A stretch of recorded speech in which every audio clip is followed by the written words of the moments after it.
আসসালামু আলাইকুম ভিউয়ার্স। তো ভিউয়ার্স, আজকের এই ভিডিওতে আপনাদেরকে দেখাবো গুগলের সার্চ হিস্টোরি কিভাবে ডিলিট করবেন। তো ভিউয়ার্স দেখেন, আমরা অনেকে আছি যে ক্রোম ব্রাউজার থেকে অনেক ধরনের ভিডিও দেখে থাকি। তো আপনারা বুঝতে পারছেন যে কোন ধরনের ভিডিওর কথা বলতেছি। তো দেখেন, আমরা যদি এই জায়গায় গিয়ে আমরা কিন্তু অনেক ধরনের ভিডিও সার্চ করে দেখে থাকি। আপনার ভিডিওগুলো দেখা শেষ হলে এই জায়গায় কিন্তু আপনাদের সেই সার্চ হিস্টোরিটা রয়ে যায়। আপনারা যদি এই জায়গা থেকে আপনারা এরকম করে সার্চ হিস্টোরি ডিলিটও করে দেন, তারপরে কিন্তু এই জায়গায় সেই সার্চ হিস্টোরিটা রয়ে যায়। ঠিক আছে? তো আপনারা কিভাবে আপনার ফোন থেকে, আপনার ক্রোম থেকে, গুগল থেকে সার্চ হিস্টোরি ডিলিট করবেন আজকের এই ভিডিওতে সেটাই খুব সহজে দেখিয়ে দেবো। তো এই কাজটি করার জন্য আপনারা কী করবেন, আপনারা চলে যাবেন ক্রোম ব্রাউজারে। গুগলে আপনারা যাইতে পারেন, সমস্যা নাই, আমি ক্রোম দেখে দেখাবো। ঠিক আছে? ক্রোম ব্রাউজারে চলে যাবেন আপনারা সার্চ হিস্টোরি ডিলিট করার জন্য। তো ক্রোম ব্রাউজারে চলে আসার পর দেখেন আপনারা এই সার্চের উপর ক্লিক করে দিবেন। তো সার্চের উপর ক্লিক করার পর এই জায়গায় কিন্তু আমরা অনেক ধরনের ভিডিও কিংবা অনেক সাইটে ঢুকে থাকি। এই সাইটে যে সাইটে ঢুকি সেই সাইটের সার্চ হিস্টোরি কিন্তু এই জায়গায় থেকে যায়। তো এই জায়গা থেকে আপনারা চাইলে একটা একটা করে ডিলিট করতে পারবেন। এই যে এরকম করে লেখার উপর ক্লিক করে ধরে রাখার পর দেখেন ওকেতে ক্লিক করলেই এটা ডিলিট হয়ে যাবে। তো এই জায়গাতে একটা একটা ডিলিট করলেও কিন্তু আপনারা অন্য আরেকটি জায়গা আছে সে জায়গা কিন্তু রয়ে যায়। ঠিক আছে? তো আপনাদেরকে A to Z কীভাবে ডিলিট করবেন সেটা আমি এখন দেখিয়ে দিতেছি। সার্চ হিস্টোরি, তো A to Z ডিলিট করার জন্য কি করতে হবে, দেখেন উপরে 3 ডট মেনু আছে, সে 3 ডট মেনুর উপর ক্লিক করতে হবে। তো ক্লিক করে দিবেন, তারপর দেখেন হিস্টোরি নামে যে লেখাটা আছে এটার উপর ক্লিক করে দিবেন। ঠিক আছে?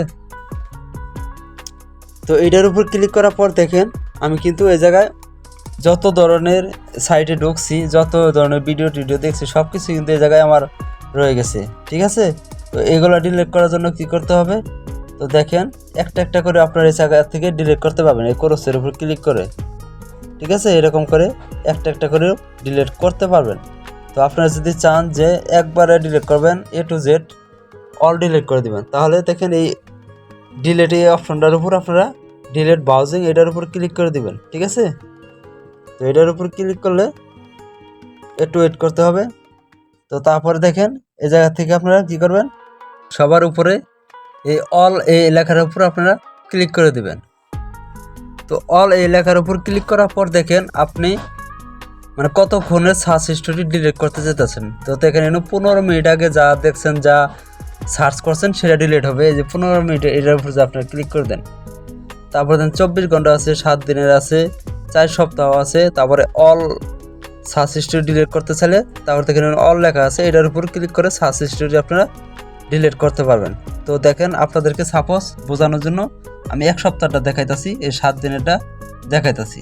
ঠিক আছে? 7 দিনের সার্চ হিস্টোরি আমার এই জায়গাতে ডিলিট হবে। আপনি কত দিনের আগের কিংবা আপনি কতক্ষণ আগের সার্চ হিস্টোরি ডিলিট করতে চাচ্ছেন, আপনি যে অল মানে সব সার্চ হিস্টোরি ডিলিট করতে চান তাহলে নিচের অপশনটার উপর ক্লিক করে দিবেন।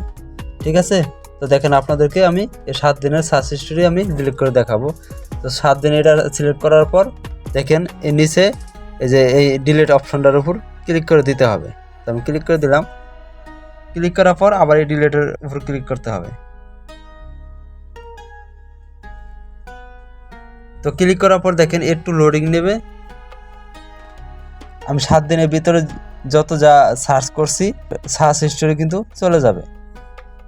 7 দিন আগে যত সার্চ করছি সেগুলো কিন্তু রয়ে যাবে। তো আপনি যদি অল দিয়ে রাখেন তাহলে কিন্তু সব কিছু চলে যাবে একদম, যত যা সার্চ করছেন আপনার ফোন থেকে এই পর্যন্ত। তারপরে ওকেতে ক্লিক করতে হবে। তো দেখেন আমার কিন্তু 7 দিনের যা যা সার্চ করছি সেগুলো চলে গেছে। ঠিক আছে? তো ভিউয়ার্স এভাবে মূলত আপনারা খুব সহজেই সার্চ হিস্টোরি ডিলিট করতে পারবেন। তো আজকের এই ভিডিওটি এ পর্যন্তই। যদি এই ভিডিওটি দেখে আপনাদের একটু উপকৃত মনে করেন তাহলে আমাদের চ্যানেলটিকে সাবস্ক্রাইব করে পাশে থাকা বেল আইকনটি বাজিয়ে দেবেন। আল্লাহ হাফেজ।